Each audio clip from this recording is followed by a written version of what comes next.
Hey everybody and welcome to That's Football. Gareth Southgate under fire again. Unbelievable set of comments on this international break. He won't be sacked, but God, he should have been sacked a long time ago. He is out of his depth massively. I don't like Liverpool. I don't like Man City, but I admire and respect Pep Guardiola and Jurgen Klopp. So don't come at me about agendas when I don't like the England coach and I'm English. Every part of me wants to like England because I'm English and I want England to do well. So if I'm not a big fan of the English manager, but I respect and like a rivals manager like Jurgen Klopp, it just tells you how bad I think Southgate is. So he's come out with comments after the England win over Scotland last night, talking about how the media, fans and whatever else criticising Maguire are ridiculous, basically publicly saying that there is a hate campaign of bullying against Harry Maguire. And that's the England manager, right?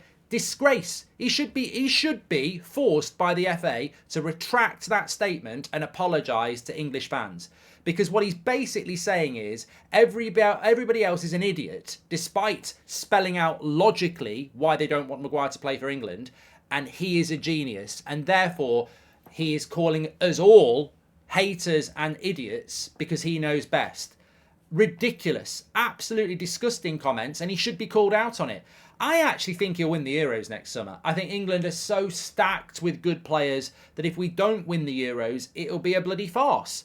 I said it last night on the watch-along. This English set of players reminds me of Spain when they won the World Cup and the Euros. That I think that this is England's time. And unfortunately, because Southgate's in charge of it, we didn't win the Euros, we didn't win the World Cup, and if we don't win this Euros, he's probably missed out on a period of time where England could have dominated the world scene for 4 years and won a couple of major trophies. We haven't won one since '66. So I don't think Southgate's a good coach. I think he's a bad coach in charge of an amazing set of players that aren't winning the things they should do because they've got a coach like him. He's come out with two stinkers this weekend. He's full of contradiction. He doesn't know what he's doing. He wouldn't get a job in the Premier League. He's got a job as England manager because he's a politician and the FA love people like that. And ultimately, he's not a politician anymore because he's lost the thing he was always good at. He was also always quite good at pragmatically speaking with sense in public, despite not being a very good football coach. He is now talking ridiculously. And I'm going to try and, keep words like prat and idiot out of it in my response, because this is just a logical response to unfathomable and ridiculous comments from the England manager. First of all, I want to talk about the Foden thing because he contradicted himself in that. But let's talk about the Harry Maguire thing. So basically comes out after Harry Maguire's own goal yesterday and poor performance and basically says anybody who's criticising Harry Maguire is a bully. And it's a hate campaign, and it's ridiculous, right? That's the England manager saying that England fans are targeting a player unfairly. Okay, let's look at the facts. Harry Maguire refused to leave Man United in the summer because he wanted more money. Okay, so he hasn't played for Man United for nearly a year, really. Hardly played. Played more minutes for England last season than he did for Man United. He doesn't get picked. He's about fourth or fifth choice. So England manager Gareth Southgate, who picks him, defying what everybody else says, you shouldn't be picking players who aren't playing football. Harry Maguire has an opportunity to go to a club in the Premier League and play week in, week out, and chooses not to for money. And Gareth Southgate thinks it's ridiculous that England fans don't want him to play for England because he doesn't play club football. So it's not a hate campaign straight away. There's evidence as to why England fans do not think Maguire should play, first of all. One, he won't go and play Premier League football. He sits on the bench at United, earning the wage he wants to earn, showing no ambition. So that's one good reason. You're picking a player that doesn't want to play Premier League football. Two, for the last year, he hasn't been playing well. For Manchester United, he's not been playing well. He's not one of the best centre-backs in England. He's probably just about in the top 10, some would argue not. He is not in the top 5 centre-backs in England because he doesn't play football in the Premier League, and when he doesn't play very well. He's never let England down. Well, he has let England down. He's been at fault for goals. He's been sent off. And he was at fault for a goal last night. You could argue he was at fault for a game against Ukraine. So this myth that he never lets England down, when you play for England, 80% of the games are easy. You've got people like Jude Bellingham, Declan Rice in front of you. We dominate teams because they're mainly not very good, like last night. So playing centre-back for England most of the time is very, very easy. And this is the problem that Lewis Dunk and Colwill and Tomori have. They never get given the chance by Southgate, and he does it on purpose, in my opinion, and I'll come on to that in a minute. So Maguire plays well for England. I think most of those players I've just named who do play for their club team would play well for England anyway, because it's not particularly difficult. This is just nepotism, favouritism. That's what's going on here. So when Southgate says it's ridiculous the treatment that Maguire gets from the press and from the fans, no, it's logical, because they are frustrated and cannot understand why an England manager is picking a player that isn't good enough to play for their club, that hasn't played well for their club for a year, and isn't ambitious enough to go and move and play for somebody else. Why is a player like that being picked for England? Why are they being picked in an England squad? It's meant to be the best of the best, and the best of the best are people who are playing for their club. So the ridiculous tag, Gareth, sits with you and your nepotism and ridiculous obsession with picking a player that's not very good and doesn't play football. That's ridiculous, and that is why people moan about it, and that is why people talk about it, because you are creating the issue. Now, as for last night, he'd played against Ukraine for 90 minutes.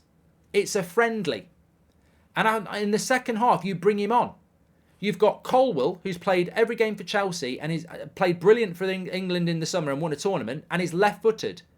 And you didn't give him a minute on this international break. You've also got Tomori, who you never play. You bring Harry Maguire on, who everybody knows about, doesn't want to play, and you bring him on for 45 minutes. Why? Why did he come on in a friendly? You clearly didn't care about the game that much, because you didn't have Pickford in goal, you had Ramsdale. You brought Foden and Rashford off after 70 minutes when it was 2-1. So you weren't that bothered about winning, but you brought your number one centre-back on, in your mind, instead of giving Colwill 45 minutes. I think we all know why you do it. One, you're obsessed with being proved right about Harry Maguire, but you can't be proved right because he doesn't play for Man United. So you've got to give him loads of minutes in international football to try and keep him fit and match sharp. And two, if you bring Colwill on, you know, like I know, and everyone else knows what will happen. If Colwill comes on at second half yesterday at left side centre-back and plays well, and then he's playing for Chelsea, everybody is quite logically going to go, Colwill needs to play for England, and Southgate looks a turbo prat, because that's what should be happening. I think what Southgate's doing now is he's probably one of the only people in England, but he's got the power because he's the manager. He's PR spinning for himself. He knows he's made a mistake with Maguire. He knows he needs to drop him, but he's too stubborn to do it.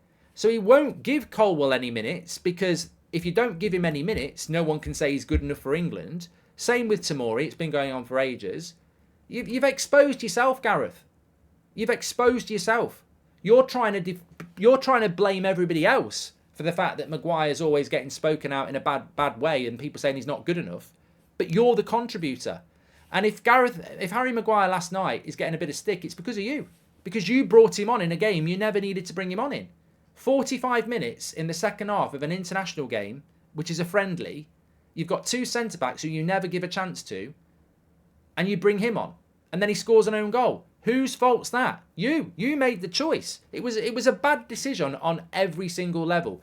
And then on top of that, he comes out and criticises everybody else and tries to guilt trip everybody by saying, you're all bullies. And that's an England manager for you. Ridiculous. Absolutely ridiculous. And on the top of that, he completely contradicts himself on Foden by saying, well, Foden doesn't play centrally for Manchester City very often. He plays on the wing. And that's under the best manager in the world with Pep Guardiola. So suddenly, Southgate's now justifying not using Foden as a centre attacking midfielder because his club manager doesn't pick him there. The same club manager doesn't pick Calvin Phillips at all, and you start him in your midfield, mate. So what do you not realise what a complete and utter contradiction you are? You're using Pep Guardiola's use as Foden for the reason to not play him as a cam for England, but then you won't use Pep Guardiola's absolute obsessionally, I will never pick Calvin Phillips, but you pick him. It's incredible. I think Southgate is either really, really, really not cut out for this job, or he thinks everybody else is thick and he's a genius. because some of his explanations on Maguire and Foden are incredible. Because everybody knows he's contradicting himself and everybody knows he's in the wrong. As I said, footballing wise, he is what he is. I don't think he's a great coach. I think he's got a great set of players, and they really like the England setup. But that's only because they don't know anything else. And it's such an easy ride.